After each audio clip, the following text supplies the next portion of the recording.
Hey guys, I'm Elizabeth Newsom and welcome to my booktube channel. So I have several books on this list that I've reread once, if not twice. And then at the end I have a few books that I really want to reread and probably should reread.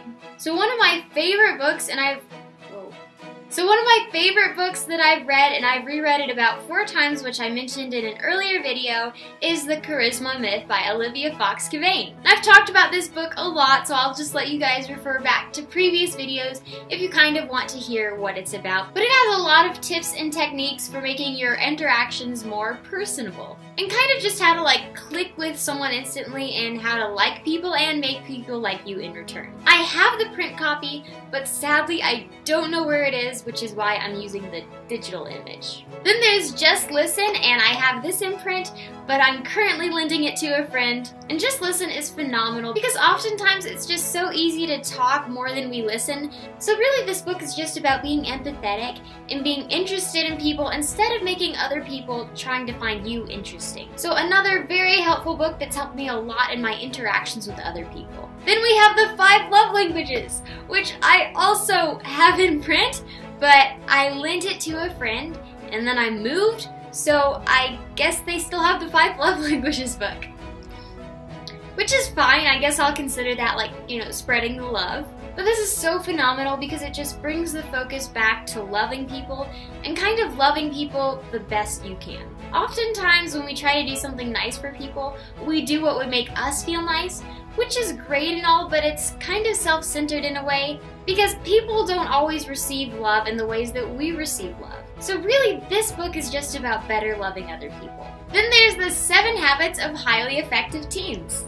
So I do have the 7 Habits of Highly Effective People book, but this book is so much fun. It's got pictures and quotes and quizzes and graphs, and it has stories from other teenagers. So I've never actually read the 7 Habits of Highly Effective People, but I've read the 7 Habits of Highly Effective Teens multiple times, and it's a great book. It has so much information, and it's a lot of fun. So I'm not sure I'll ever graduate to reading the 7 Habits of Highly Effective People.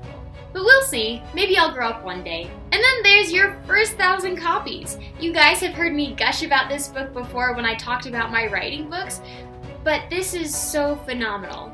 So it's about marketing for authors, but I just love the focus of this book and how it places emphasis on being as helpful as you can be and giving before you receive. So just the principles behind this book are so sound and they make so much sense. And I love how marketing in this book is more focused on other people rather than on yourself and your product.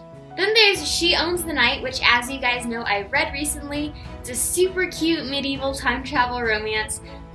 It is adorable. Then, of course, pretty much anything by Tamara Lee's rereadable. I've reread Lady at Arms, and then I've reread her whole Age of Faith series. Speaking of which, I still want to reread the Feud series. Hopefully I'll get around to that soon. Then there's The Raven Sate by Mary Lou Tyndall. So in this book, there's this really kind of stuck-up, self-righteous girl, and she gets kidnapped by this pirate, and spoiler alert, they fall in love. And then The Sword, which is the first book in the Chavis trilogy. This was one of the first fantasy series that I really got into, so of course I love it. And then there's the Boba Fett series. This series was so much fun to read and it really got me into Star Wars. I've probably talked about it enough in earlier videos, so I'll spare you guys, but I still really like this series. And there's several books that I love so much that I want to reread, and they're definitely worth rereading. One of them is Ender's Game. So I don't typically consider myself a sci-fi person, though I do make an exception for Star Wars, but this book was absolutely phenomenal, just the writing and how he immerses you in the story world. Then there's Jane Eyre. As I've said previously, I adore the themes in this book and the message, and of course the main character is someone I really strive to be like. Then there's Talk Like Ted, the 9 public speaking secrets of the world's top minds. So I went through this book during my first year of speech and debate, and so the guy who wrote this has been a public speaking coach, and he's analyzed tons and tons of TED Talks, which you get to hear about in the book. I've kind of always wanted to do a TED Talk, so this was a great standard for me to aspire to with my speeches. Then there's the Lunar Chronicles. I only have book 4 in print, but it's a really phenomenal series and I enjoyed it the first time. I kind of need to just go over and reread everything a second time just to look at how she describes things, her plot, characters, writing techniques, because she is such a phenomenal author. Then there's Outliers by Malcolm Gladwell. So for a while, my dad read a bit of this book every night to us, kind of like a bedtime story. So he looks at everything from athletes to violinists, and through these studies he realizes it takes about 10,000 hours to achieve mastery, no matter what your profession. And this is kind of encouraging for me, because not a lot of writers do like phenomenally well, and it's not a career with a guaranteed paycheck. So this book kind of makes me have hope.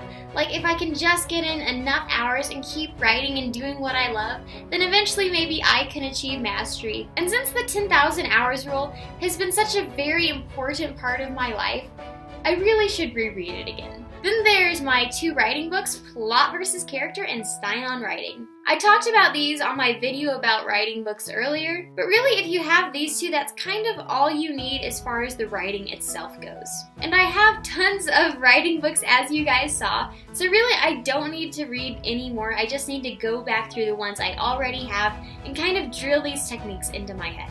Well, those are some books that are definitely worth rereading. If you enjoyed this video, please like and subscribe. And in the comments, I'd love to hear about the books you think are worth rereading. I mean, if they're worth rereading for you, they're worth reading at least once for me, and I'd love to check them out. So let me know down below, and I'll see you next time.